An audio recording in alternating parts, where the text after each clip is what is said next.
Okay, so I'm going to show you the homework that you had last night, which was question number 4 on page 28. Question number 4 on page 28, we're going to just go over C, finding the theoretical probability of landing in the lodge. So the theoretical probability of landing in the lodge or ending up at the ski shop or ending up at the lift.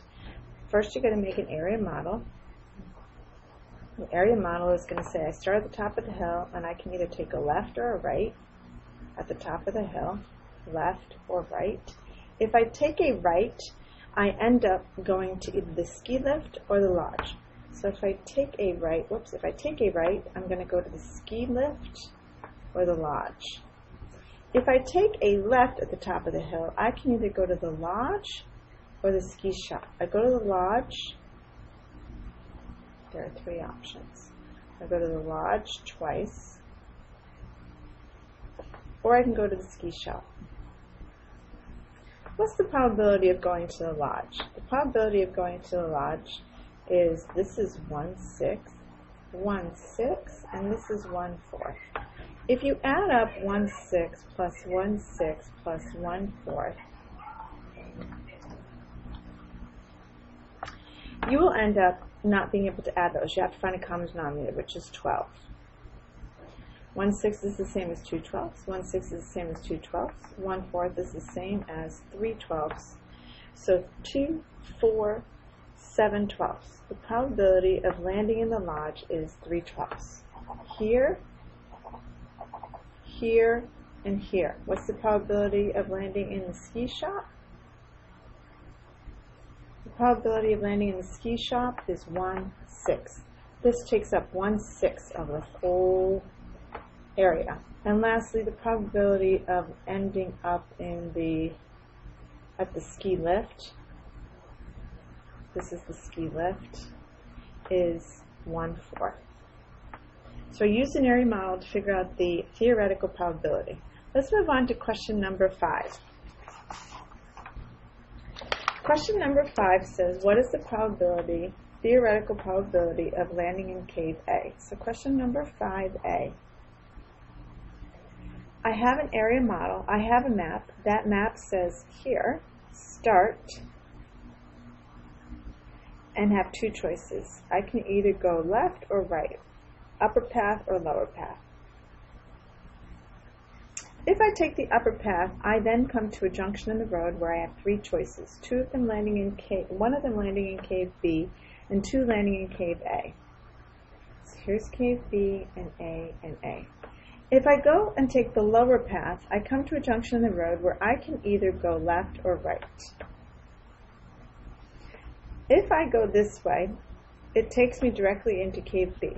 If I go this way, it actually gives me another choice to go left or right, or cave A and cave A. So I actually divided that into cave A and cave A. What's the probability of landing in cave A and the probability of landing in cave B based on my area model? The probability of landing in cave B, this is 1/6 and this is 1/4. 1/6 plus 1/4 I can't do until I have a common denominator. I'm going to choose 12. 1/6 is the same as 2/12. 1/4 is the same as 3/12. I add those together and I get a probability of 5/12. The probability of landing in cave B is 5/12. That means whatever's left is going to be A. So the probability of landing in cave A is going to be 7/12. This is 1/6, 1/6. This is actually 1/8 and 1/8. If I add all those up, I will get 7/12. We're going to move on to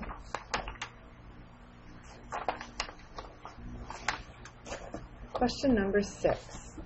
If you're looking at question number 6, here's an area model of landing in cave A. Area model of a game board. They want to know what is the probability of landing in A. Well, based on my area model, I'm going to say the probability of landing in A, this is 1/4, this is 1/4, this is 1/8, this is 1/8. How do I know this is 1/8? Because 8 of these, it would take 8 of these pieces to make up the whole area, so that's 1/8. So now I have 2/4 and 2/8 that I need to add together, and I can't do that until I find a common denominator. I'm going to choose 8. This is times 2, so this is times 2.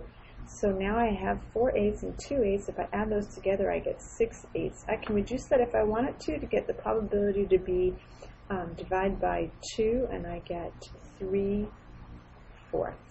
So that means the probability of landing in cave B will work out to be 1/4. Finally, we're going to look at question number 11 and 12 from the homework last night. Question number 11 and 12 says, give the best arrangement for choosing a green marble. I have 3 blue and 2 green marbles, so I have 2 cups. And I'm going to put 3 blue and 2 green marbles into those cups. If I put a blue and a blue and a blue, and then a green in here, and I put the other green in this container, I then can show you using an area model of how this is the best arrangement. This gives me the greatest probability of picking green. So I have my 2 containers, container 1 and container 2. In container 1, I have a blue, a blue, a blue, and a green. And in container 2, I have a green. The probability of picking green is 1/2 plus 1/8. This is 1/8, not 1/4. Because it takes 8 of these. If you were to divide this into 8 little pieces, this is 1/8. I can't add these until I have a common denominator. The common denominator is going to be 8. So when I add these up, I get 5/8 for the probability of picking a green. This is the best arrangement. I'm going to look at the best arrangement for number 12. That was number 11. Number 12. Number 12, I have 2 containers. I have 2 blue marbles and 3 green marbles. I can take the 2 blue marbles and put them here, and I can take the 3 green marbles, 2 in here and 1 in here. If I arrange them like that, I'm going to show you using an area model. This is container number 1. This is container number 2. Container number 1 folds 2 blue and 2 green, and 1 green in the other container. If I was to find the theoretical probability of getting a green marble, it would look like this. This takes up 1/2. These 2 each take up 1/8 together. Together, that's 2 8s. So I have 1/2 plus 2 8s. I can't do anything with that. I need to find a common denominator. I'm going to use 8. So 1/2 is the same as 4 8s plus 2 8s. When you add these together, you get 6 8s. Or you can reduce that to 3/4.